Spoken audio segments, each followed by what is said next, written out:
Sesi pertama akan diisi oleh Bapak Yusuf Jailani yang akan membawakan materi dengan judul Problematika Rotary Kiln dan Solusinya. Pada sesi ini Pak Yusuf akan menyampaikan beberapa problematika terkait dengan air kiln dan apa yang beliau lakukan untuk mengatasi masalah-masalah tersebut. Dan kami berharap barangkali ada Bapak Ibu yang mempunyai masalah yang mirip bisa mengambil pengalaman dari Pak Yusuf Jailani ini. Sebelum memulai presentasinya, saya harap Pak Yusuf sudah bergabung, Pak ya. Yusuf bergabung ya. Oke. Sebelum memulai presentasinya, saya akan bacakan sedikit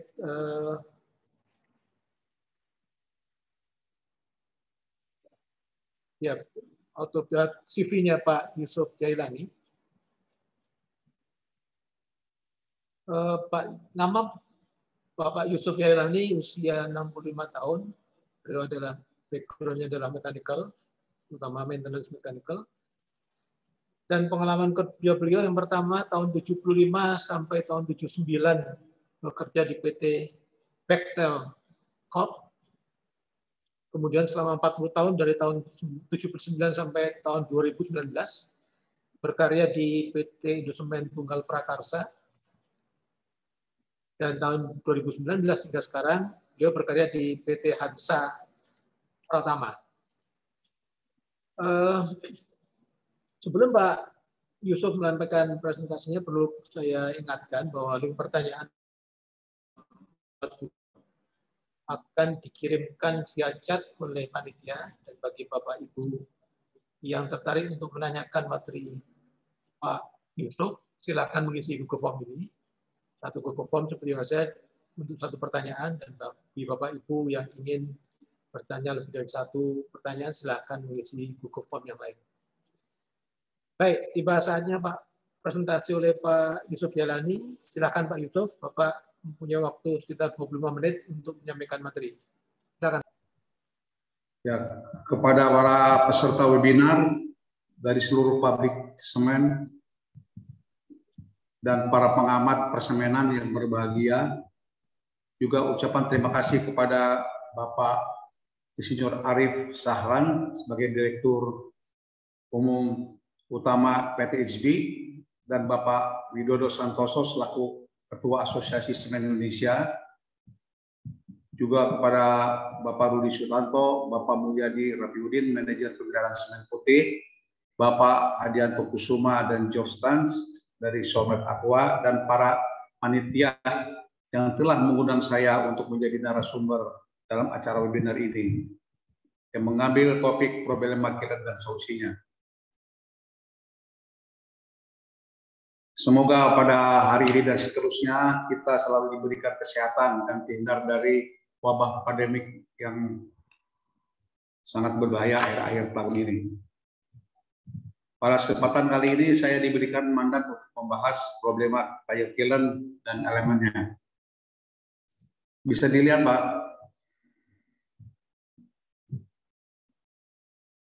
Halo? Sudah nampak? Belum, Pak, belum. Belum, Pak, belum, Pak.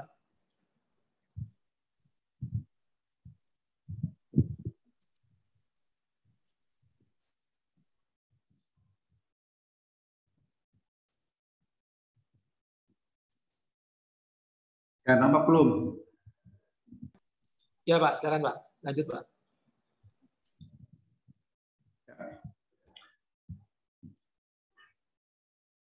Kalau kita lihat desain dari Rotary Kiln pada umumnya saat ini adalah seperti ini. Seperti slide yang gambar sini, di mana terdiri dari hal-hal yang paling penting di Rotary Kiln adalah pertama adalah dari inlet seal dan sektor, kedua adalah tire dan spotting roller berserta bearingnya, ketiga adalah kiln cell, girth gear, dan drape station, juga di inlet outlet. Nah, di sini kebanyakan pabrik semen sekarang memakai tire dengan sistem floating tire. Kalau kita lihat daftar problema yang sering dihadapi, sudah jelaskan tadi, coolant cell, tire element, supporting roller, girth gear, coolant inlet, dan outlet. Selanjutnya adalah beberapa failure pada rotary coolant, seperti terjadi crack. Crack itu bisa terjadi di coolant cell, supporting roller, dan tire, dan shaft. Hot bearing terjadi pada journal bearing dan truss bearing. Wear terjadi pada support roller dan tire, cheer pad yang kita sebut sebagai padding pad dan roller supporting rollernya. Yang terakhir adalah loss lining. Ini brick lining yang terjadi di bawah sekitar daerah tire dan di antara tire. Ini yang sering terjadi failure ini akan yang menghambat operasional daripada coolant. Selanjutnya kita beralih ke, kebetulan saya diberikan mandat oleh panitia untuk membahas tire dan elemen. Problematika tire dan elemen biasanya terjadi pada migration ya. Dua, tire wobble. Wobbling tire. Yang ketiga adalah stop, block, lepas, support bolt putus, retaining ring putus. Yang kelima, padding plate, aus dan bengkok, tire crack, permukaan kasar, cembung ya. Nah, kalau kita lihat migration terjadi karena relatif movement antara coolant dan tire yang secara desain perbedaan dalam ukuran diameter outside diameter coolant cell plus padding plate dan in ID tire, sedangkan ID tire memiliki diameter yang lebih besar karena perbedaan ini coolant yang berputar melalui perantara coolant guide yang berada dalam lingkaran tayar secara alami merayap atau lebih lambat dari kecepatan rotary coolant cell. Perbedaan kecepatan ini atau kecepatan dalam lingkaran ini adalah migrasi, seperti tanda merah ini. Kalau kita jabarkan keliling dari rotary coolant ini dengan kelilingnya tayar ini akan mempunyai perbedaan jarak merah ini. Kalau kita pasang alat seperti obok di pada antara coolant cell dan tire akan terlihat data seperti ini, di mana besaran U adalah 1 kali putaran migrasi. Baik, seterusnya migrasi. Kenapa migrasi itu diperlukan dalam suatu rotary coolant dengan tipe puting tire? Kalau kita lihat di sini, ini coolant pada kondisi dingin dan ini coolant pada kondisi panas normal operasi, di mana center daripada garis tengah daripada coolant dan tayar berbedanya biasanya sangat besar. Nah, ini dikarenakan adanya ekspansi dari panas coolant yang memuai dari dingin ke kondisi operasinya. Bersama dengan itu pula diameter coolant juga membesar dan bertambah panjang ukurannya. Karena ukuran tayar lebih tebal dari coolant cell, sehingga ekspansi panas kenaikan suhu tayar rata-rata kurang dari suhu sel. Oleh karena meningkatnya diameter sel lebih besar daripada tayar, jika perbedaan ini tidak dapat diakomodasi tayar dengan hati-hati atau membatasi ekspansi sel, maka akan menjadi distorsi sel secara permanen dan dapat menghancurkan refaktori di wilayah ini. Itu termasuk tadi dalam kegagalan operasional coolant. Terus sekarang yang jadi pertanyaan adalah berapa minimum dan maksimum migration per coolant revolution.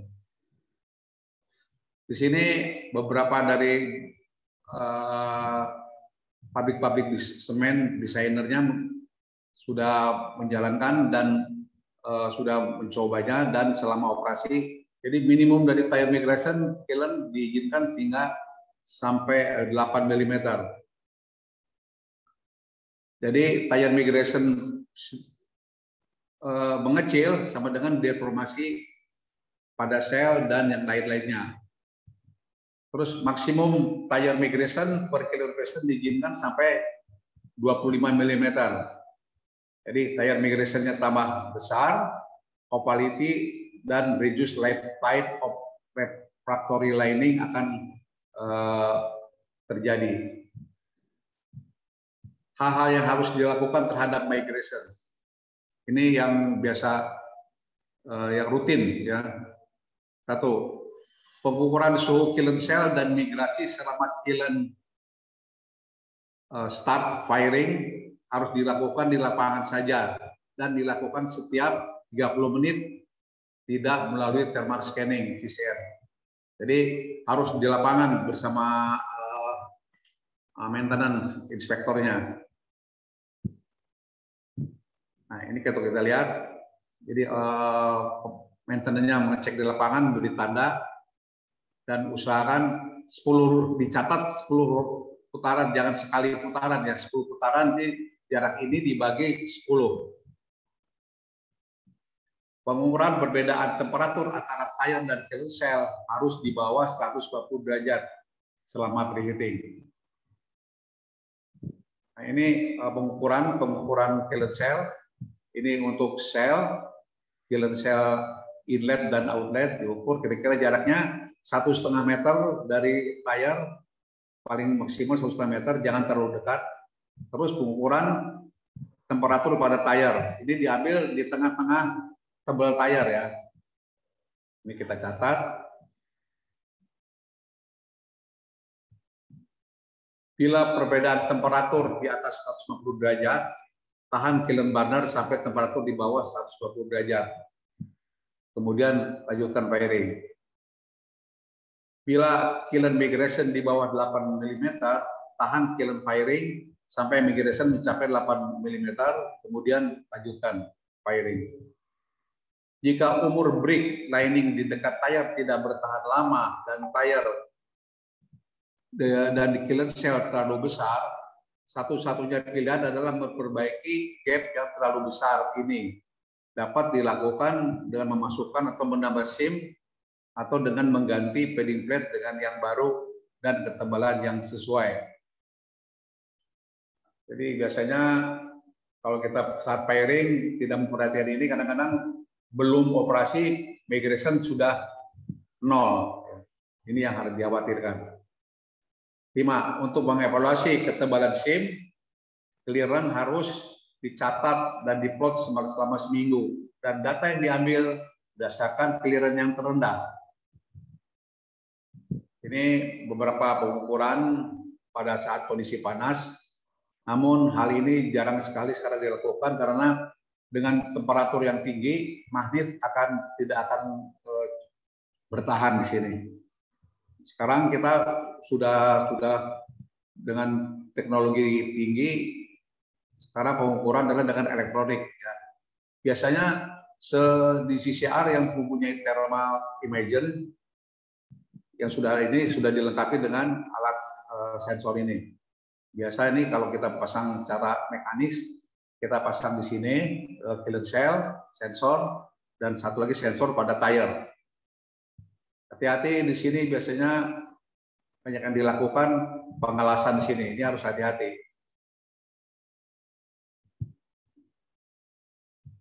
Nah, relatif tire clearance tire, relatif movement atau migration antara tire dan kiln cell adalah di migration sama dengan P kali perbedaan diameter ID tire dikurangi OD kiln cell plus padding plate, di mana OD di sini adalah outside diameter kiln cell sama dengan padding plate, ID-nya adalah inside diameter tire, sehingga P dikali S ini adalah ya dulu.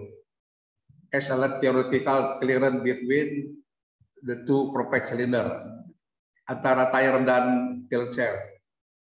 Jadi tapi pada kenyataannya migrasi ini ada 2 kali jarak clearance tadi. Nah, sekarang tebal thickness, kalkulasi tebal thickness.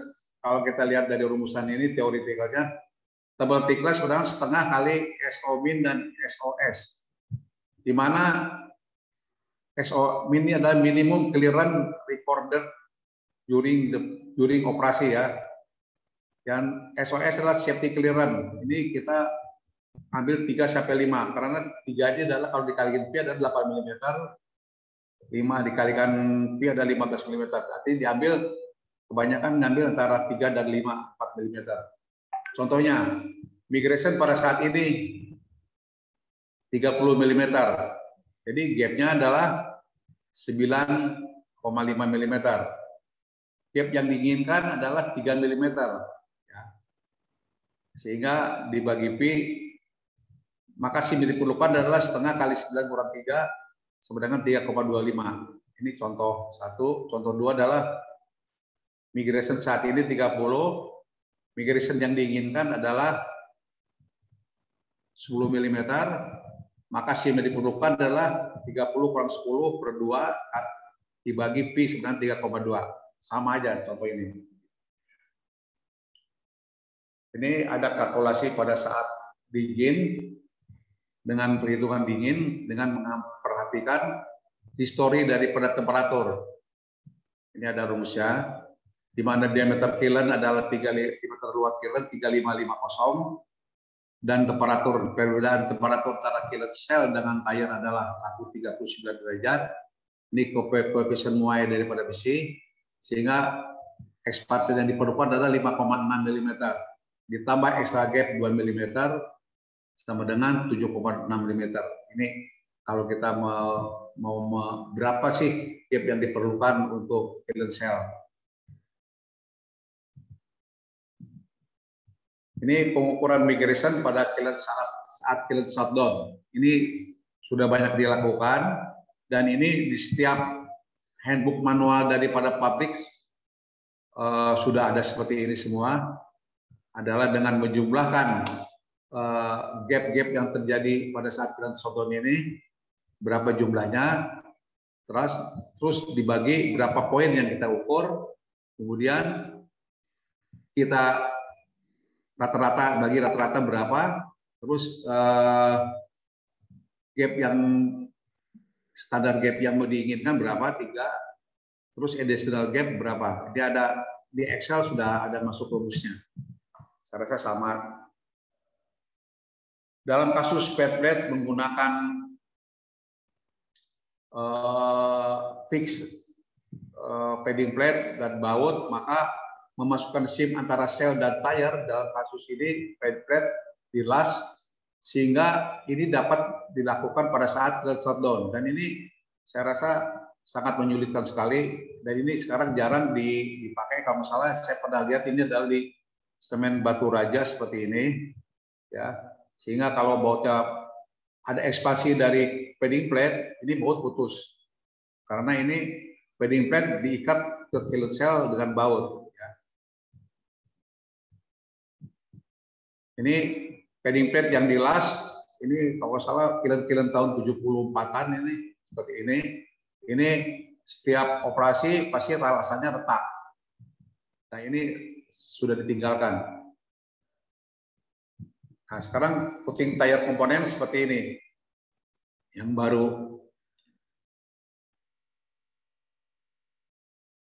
Ini footing tire-nya FLS, mungkin di Fuller juga sama ini. Di sini dengan baut, tapi sini clearance-nya ada clearance ini. Ada gap expansion ya. Hari ini fungsinya bisa 4 arah ekspansi ya. Nah, kita lihat sini, ini bautnya, ini pushing pin, dan ini ada gap.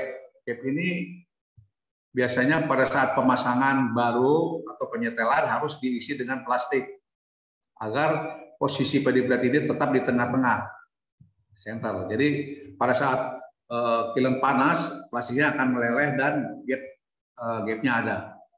Tersedia. Ini kita lihat dijelas di sini. Namun ini saat ini sudah mulai ditinggalkan oleh FLS karena FLS lari ke seperti ini.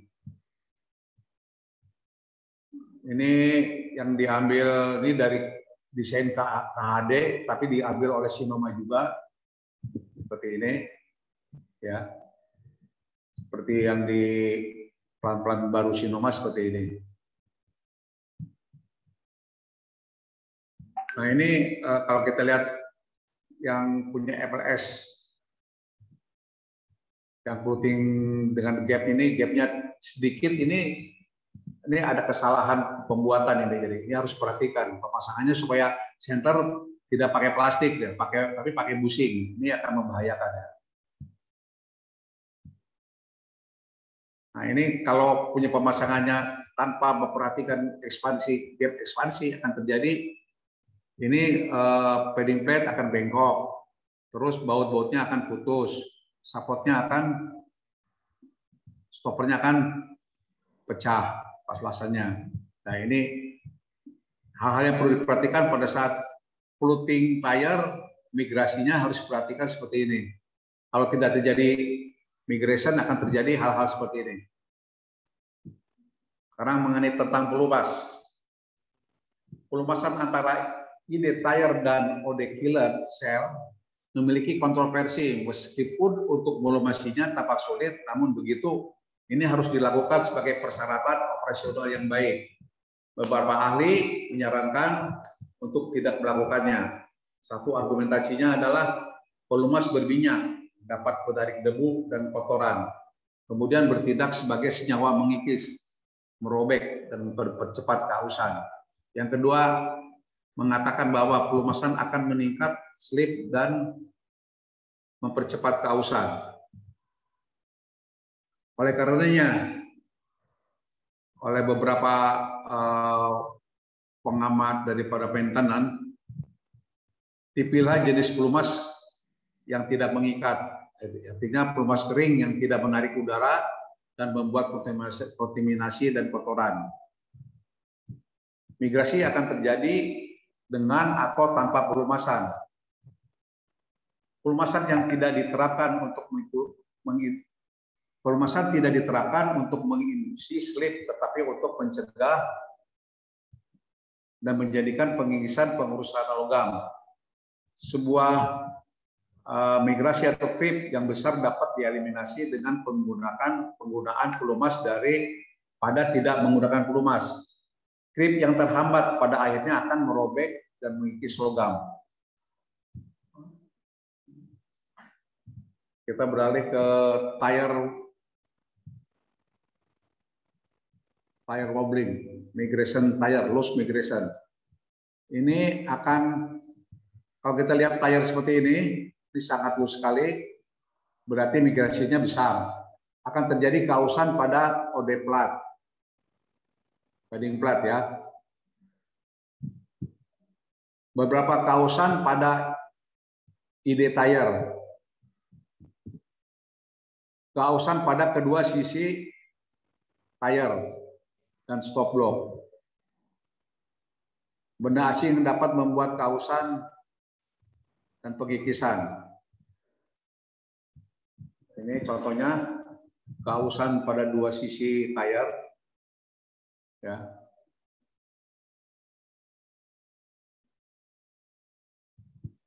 Nah ini yang dapat mengikis tire dan diameter dalam tire dan outside diameter dari padding plate. Seperti ini kalau kita lihat. Nah, biasanya pada saat kiln kedua permukaan benda logam yang kering itu pada saat mulai berputar akan terjadi pengikisan seperti ini. Ini contohnya akibat migrasi yang nggak bagus, terus briknya jatuh, akhirnya kilnnya akan melintir. Ini permukaan tire kasar. Ini tidak adanya migration dan kering, putus. Jadi migration itu bisa dikarenakan bukan karenanya pelumasan atau karena operasi juga temperatur kiln cell lebih tinggi daripada temperatur tire sehingga terlalu besar. Nah, ini ring retainer, retaining ring putus. Ini udah mau jatuh ya. Ini ada beberapa kasus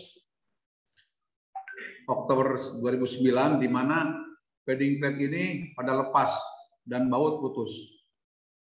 Padahal ini sudah menggunakan